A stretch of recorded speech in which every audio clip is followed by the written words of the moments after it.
Hi everyone, my name is Radi Adisuchi and I'm the group leader. I would like to do the presentation. One of the biggest weaknesses for the teacher is the lack of rules, expectation and example.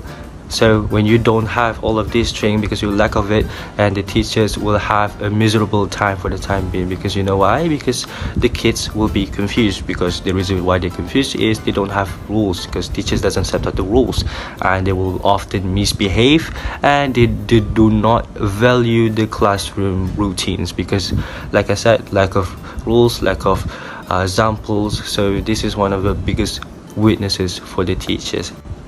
For the second reason is inconsistently enforcing rules and discipline. So the teachers do often ignore, misbehave and not discipline for the kids, because you know why? Because they don't care about it, and this is one of the weaknesses as well.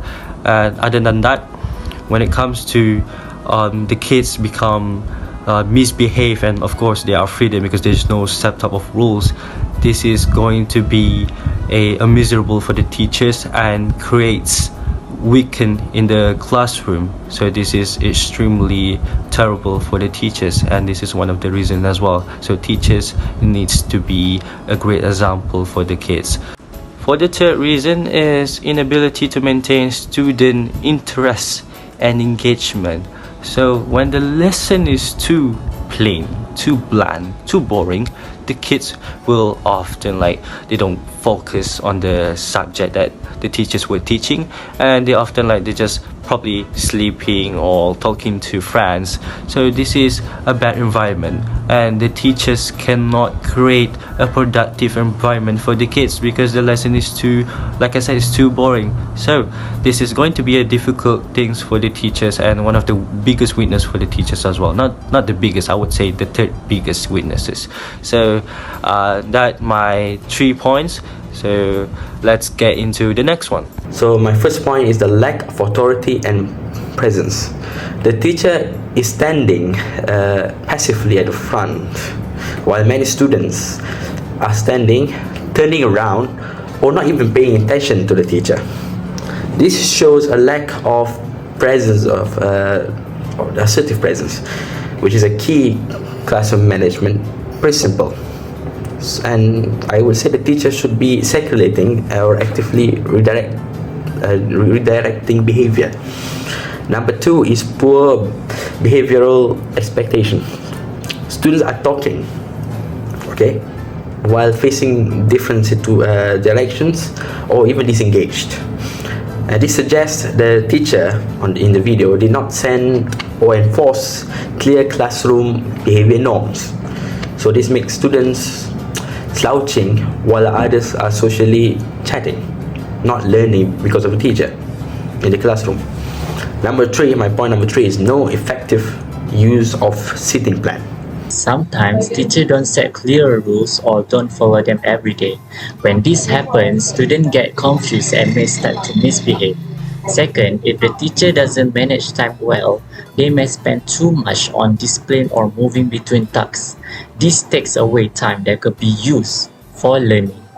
Third, if the teacher uses the same teaching method all the time, some students may feel bored or left out. Not everyone learns the same way, so lessons should match different learning styles. The first weakness is ineffective communication between teachers and students.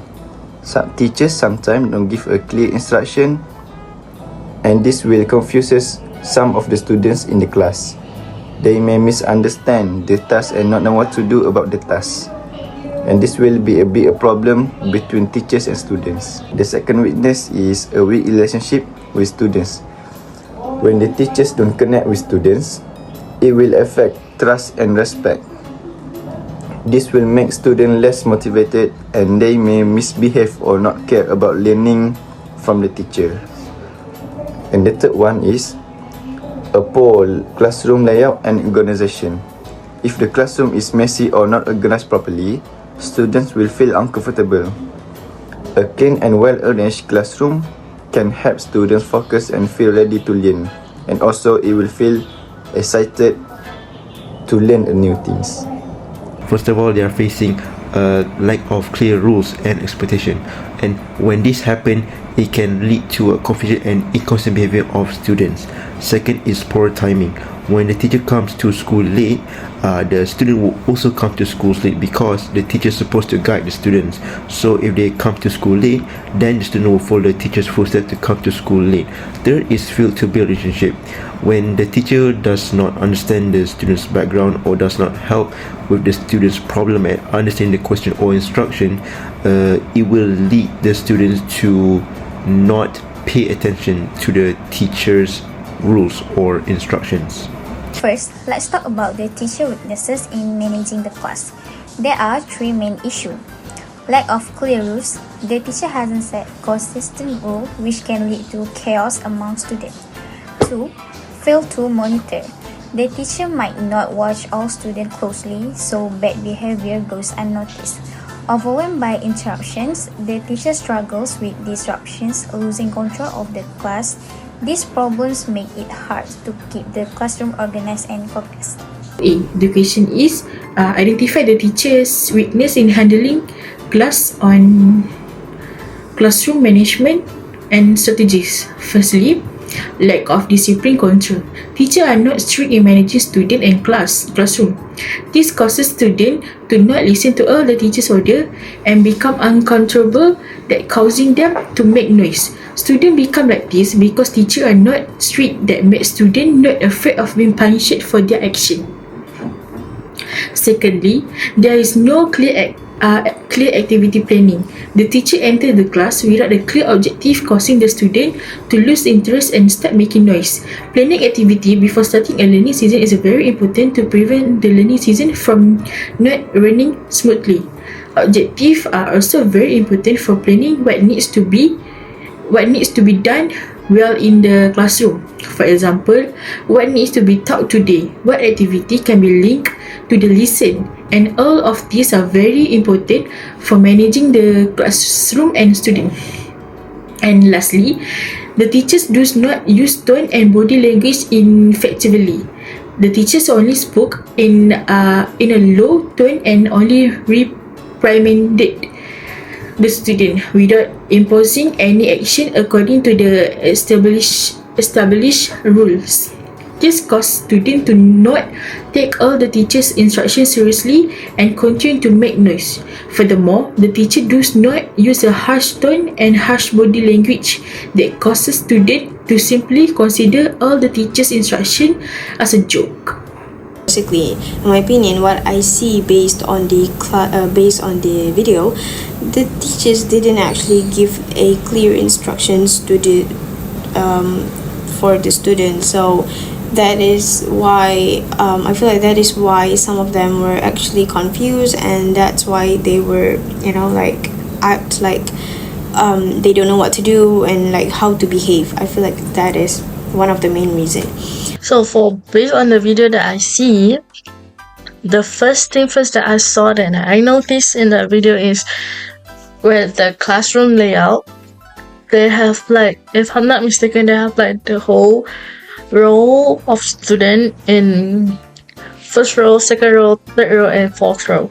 So there's the table was, if I'm not mistaken, the table was being combined together, and it makes the teacher hard to move around the classroom to teach in the class. So and also the layout, it didn't make any effective in the classroom for the teacher to teach them, especially when they are being too loud, too noisy, too mass in the classroom for the teacher to handle it. And the second is the teacher. The thing that I noticed is the teacher have a weak command, where the teacher have a lack of communication with the students, and even the students is ignore the teacher when the teacher asks them to keep quiet and be calm while the teacher was in front of the class trying to teach. And it makes the teacher have no confidence to be in that class And over time, the student might could never be serious in the class because of the teacher lack of instruction. And the third is of the point is where the teacher may get ignored by the student. Like the first of the video where the student have his feet on the table, and when the teacher asked him to put his feet down, he did. But at the same time is the student will like hesitation to put his feet down because of the teachers have no confidence to speak it out and have no communication to talk about it, and the student was not listening to her, and the students feels like the student have the dominance to against the teacher and to challenge the teacher of doing something, and makes the teacher to lose their temper. For the second questions is suggest one best sitting layout that could be arranged for this class. Personally, I don't have a favorite layout, but I do have one of the best sitting is U-shape. So why do I choose U-shape? The first one is in the middle, it's open. It's open, you have a lot of space. So this is good for the teachers so that he or she easily monitor the classroom, because behind you will be a big screen for you to teach the kids. So that's why I do love U-shape, because in the middle you have a lot of space for the teachers, so they can go around you easily, they can teach you easily and monitor easily as well. So secondly is because of the U-shape, so when you sit in front of you, when you on the side, in front of you have your friends, beside you do have friends. But when it comes to in the middle of the U-shape, left and right, you do have your friends. So that is absolutely, for me, in my opinion, it's fun because it creates a good environment. You can communicate well and you can do collaboration as well. It's a lot more easier than any other layout. So this is my personal choice, is the U-shape. Is sitting like a group sitting with 4 to 5 students. And the justification, number one, because it encourages focused interaction. Right now, students are loosely grouped but not productive. Proper cluster seating with clear groupings are defined space encourages structured collaboration instead of random socializing. Justification number 2 allows better monitoring for the teacher. A well-designed cluster setup allows the teacher to easily circulate among groups. So that's one of the reasons why I pick that seating.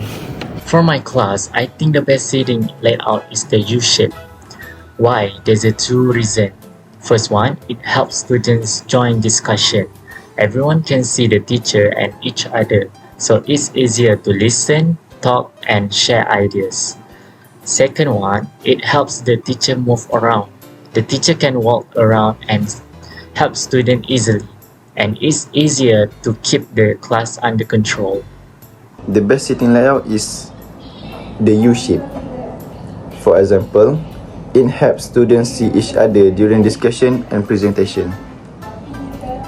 It also easier for students to share ideas, understand lesson, and ask some question. This will help students feel more confident when doing the tasks that given by teachers. My personal opinion, the best layout will be a cluster seating. Why? Because there are two reasons. Number one is easy to discuss with members, and second is it's easy for teachers to walk and monitor the students' work. Now, what I mean when I say it's easy to discuss with members is that when the students are facing each other, they will be able to understand more the students' opinion or their ideas, and maybe somebody can agree or disagree with their ideas. And second, when I say it's easy for the teachers to walk around or merge the student, is that so the teacher will easily know which student is having a problem, so that the teacher can also help the students to understand it more often. This suggests a cluster layout where students sit in a small group or pod. Here is why. First, it encourages teamwork and discussion, helping students learn from each other. It also let the teacher easily monitor and support multiple groups at once. This setup creates a collaborative and manageable classroom environment. For the second question, number 2B is group part sitting layout. But the group members are determined by the teachers. My justification is sitting in a small group will make them talk less or don't make any noise in class during the learning season. This will make them more focused during learning season. This sitting layout will also make it easier for teachers to organize or manage all the students properly. In this sitting layout, students cannot make noise because they are not sitting in a group of their friends who cause them to make noise.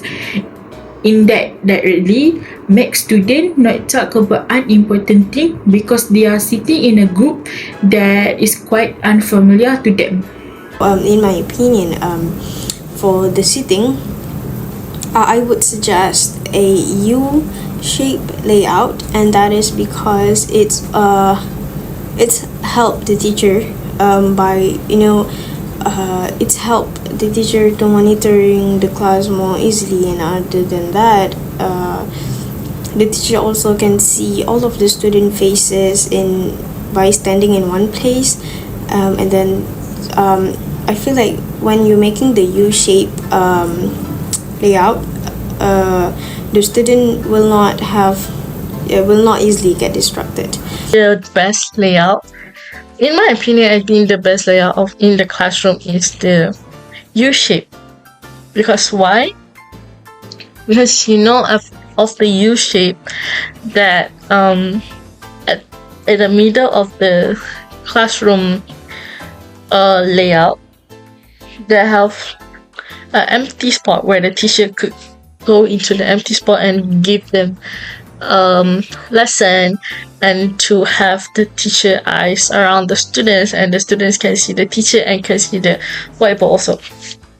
And it's a lot easier for the teacher to teach in the class, especially when they are in a U-shaped sitting classroom. And for the second layout is in pairs, where it's a lot easier for the student to it's a lot easier for the teacher to see the student in the class, and the student can be seen by the teacher, and the student can see in front of the whiteboard. And especially when they sit in the pairs, it's make them harder to be in a group with their friends, because they have to sit in the pairs and they could have a bit hard time to talk with their friends during the teacher giving a lesson. For the third question is, how should group work be carried out for this class? Group work in this class should be structurally and formal, because when it comes to formal, the kids that group will be more professional and proper when it comes to communicate with each other and giving out each other rules for the maybe a task or assignment.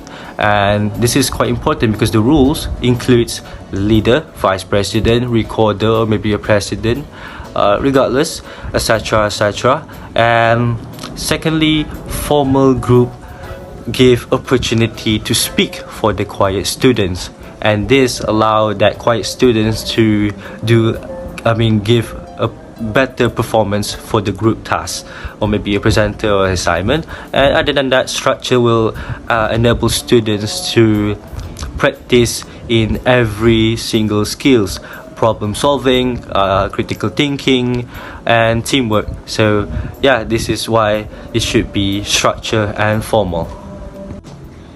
If the group is not structured, student engagement can often give a heavy workload for some students. So this is the reason it has to be structured. If it's not structured, it will giving you a bad time and a difficult moments, because it will give you a missed opportunities for some students, and probably a lack of responsibility as well, and doesn't work together as a team. So this is going to be miserable for the group. So that is one of the reason it has to be structured and formal.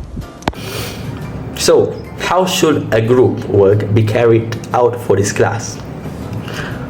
Well, formally, students should be placed in teacher-assigned groups. So the teacher should assign groups to each student, mixing ability levels and personalities among the students. So this can assign clear roles for the students, such as a student being a leader, a note reader, a note taker, and a presenter, to avoid dominance of the student. So that means every student have their task and not just one. And it's provide space limits, time limits, and the outcome rubrics. So the impact of participation of students, it's the better learning outcomes. Okay, students who participate actively engage in meaningful discussion, build critical thinking skills, and retain content better. And it's also improved confidence. Taking on a group role builds leadership and communication skills, especially for quieter students. For group structure, I suggest using a split group system with a formal structure. Students will be placed in different groups each time. In each group, students get a role like leader, reporter, or timekeeper. Before starting, the teacher gives clear instruction, and after the task, students give feedback to each other. This system helps students work with others, learn to lead, and become more confident. If they join in, they build communication and teamwork skills. If they don't, the group may not do well and students may miss out on learning. A good work structure. There are two types of group works, such as formal and informal. In a formal group, the teacher chooses the group members, such as a leader, a co-leader, and the members. In an informal group, students will choose their own group. This helps them feel more confident and share more ideas freely. Both types improve participation, but in a different ways. How should a group be carried for this class? Well, first, the teacher should assign the groups as to give them each roles. Like, one student should do the presentation, one student should do the editing, or one student should do the recording. Not only that, but another thing is that the task should be goal-oriented structure around the clear instruction and expectation to ensure accountability. And the third is evaluation should include both group and individual assessment. Per evaluation, teacher observation, or self-reflections. The participations are a chance communication, critical thinking, and teamwork skills, boost individuals' confidence as students learn from each others and contribute, encourages a sense of responsibility and inclusion within the classroom. Now let's move on to the non-participation. For the non-participation, it will lead to unequal workload, frustration among group members, and potential conflict. Second, the student misses out on collaborative learning opportunities and may fail behind in understanding. And the third is negatively affect group performance and cohesion, lowering overall achievements. Let's see how to carry out group work. Now, how should group work be done? There are two approaches. Formal structure, assign role like a group leader to keep things organized. This ensures everyone knows what to do and works together smoothly. Informal structure, let students pick their own group without strict rules. This can be flexible but might lack direction. The impact depends on participants with formal roles. All students are more likely to join in without structure. Some might not participate, which could slow down the group. for answer the situation, my answer is group work must be carried out formally. This is to ensure that all work assigned can be complete within the specific time by following instruction. Teachers need to divide students into small groups so that all tasks can be complete together. The impact on the student if they participate in all group work is they can learn how to work in a group, listen to other people's opinion, can learn how to work in one team, also can improve their communication skill. Furthermore, the class will be more controlled because all students are busy doing their work. However, if students do not participate in all group work, it will be unfair to other students that doing the group work. Also, it will be the issue at the end because of students that don't do the group work together. So I feel like group work should be follow a clear structures, and also since a group work is very important as in classes. This is where the student actually have their own tasks because they were in group, so they have their own tasks. Each of them has their own task, and this is where they can work together and brainstorming each other's ideas and all of that. By doing this, it's also keep them focused, and also it's help them to it's help the group to work together and smoothly. And moving on for the next question, which is the impact of the students, participant, and for non-participant. So in my opinion, when the student participate for the things like this, they improve their communications, and not only communication but they confidence also, because as a student confidence are important in my opinion. And then but if they, let's say it's the non-participant, they would miss out a lot of things. They didn't really know what's going on, and they would miss some of the important learning as well. So I feel like that is a bad thing. So for the structure is group work should be carried in class is using the former group work structure is like, for example, the leader, the presenter, and the recorder, and all of these roles to avoid the dominant student from taking over the others member responsibilities in the group task. And the teacher also should give a clear instruction, so to let the student have a bond of doing the task together instead of just doing it individually. And it allows all of the members to participate in the task. And for the impact of participation is for the active students, it will be a lot easier for them to collaboration with another members and giving ideas. And for the active student also, they could have the active understanding of the content. But it is different from the shy student, or maybe you could call it as non-participant students. It's hard for them since they have no confidence to speak out their ideas, and it makes them afraid to work together in group, and they have the thought of they prefer to work it by themselves. And it also leaves them confusion when others are having discussion and there's non-participant student was left behind. Hello there. Forgive me in advance because behind me is a little bit different compared to before. However, let's continue. The fourth question is, you have successfully managed the classroom and the layout, how it will affect. So the first thing is receptionist. So improve as a student to feel more comfortable in the classroom and making them more open to each other, giving them feedback and comment as well, or maybe compliment. So secondly is accuracy. increase in the classroom, increase a well structure, so that the kids will be more enjoyable and have a good rules as well in the classroom. So thirdly is mobility. So when you do have a class that is huge, that has a lot of space, teachers can go around the student, and the student also can go around as well, because they are freedom, yeah, because the class is too big, and they can enjoy themselves as well, communicate with each other and enjoy learning with the teachers, because the class is too big. That is fun. I would say that's fun.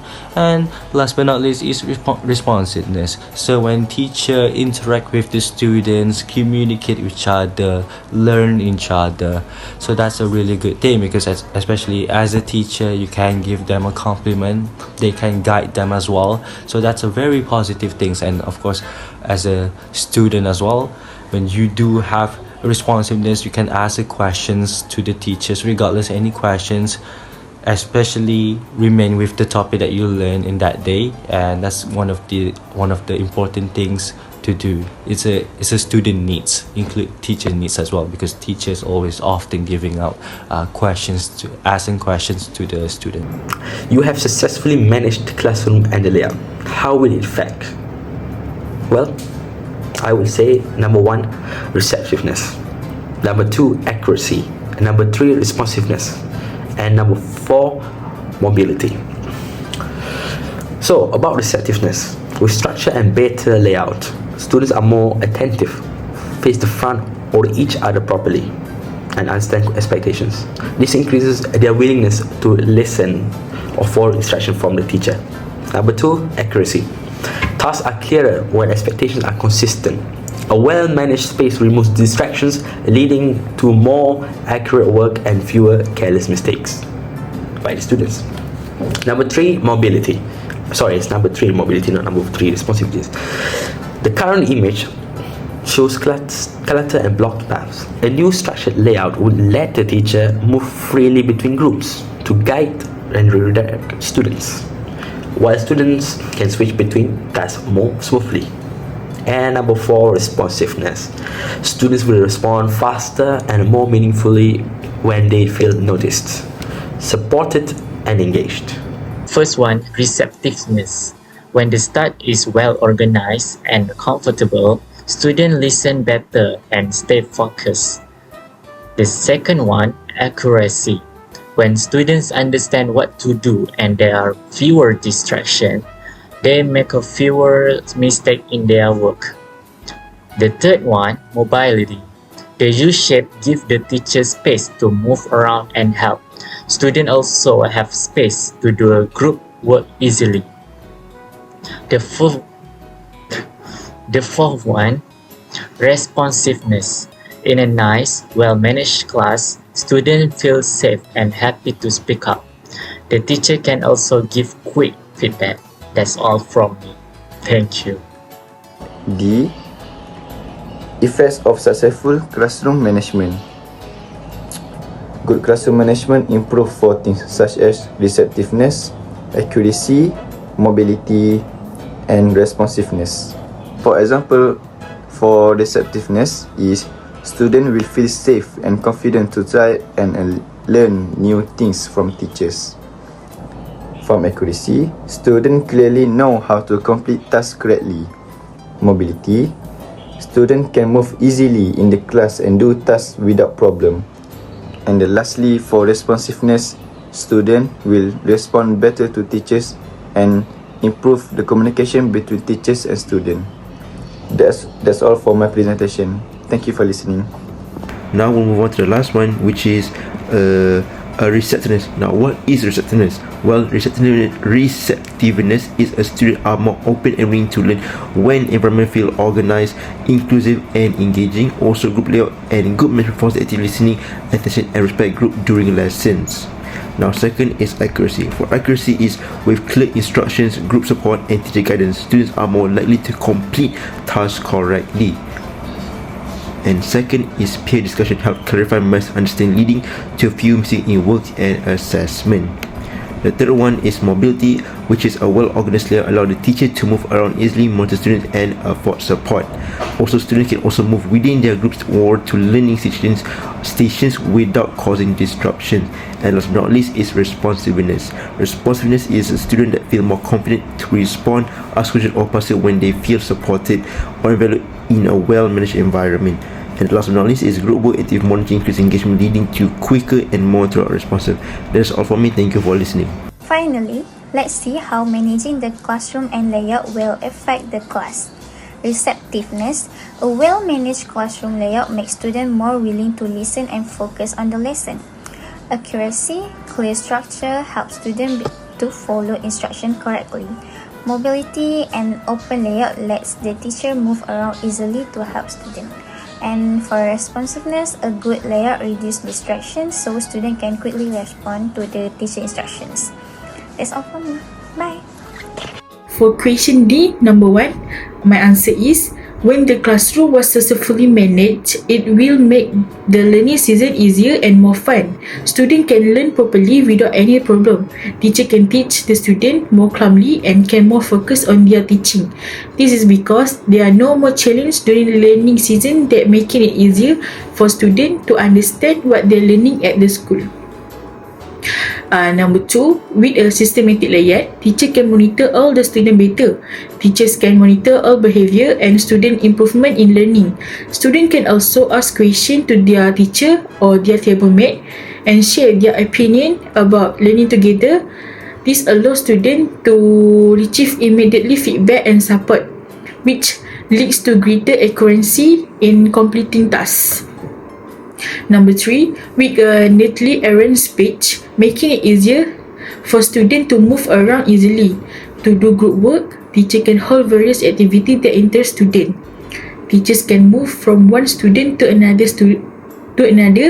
to see the student progress. Students can communicate and move freely with their friend during activity. And the last one, when the classroom is well managed and well laid out, students will feel more comfortable and confident in answering all the questions given. This is very important in learning season. If the lack of distraction during the learning season makes them more interested in learning so that students can be more responsiveness. Furthermore, the relationship between teachers and students will also be close if the teacher can manage the classroom efficiently.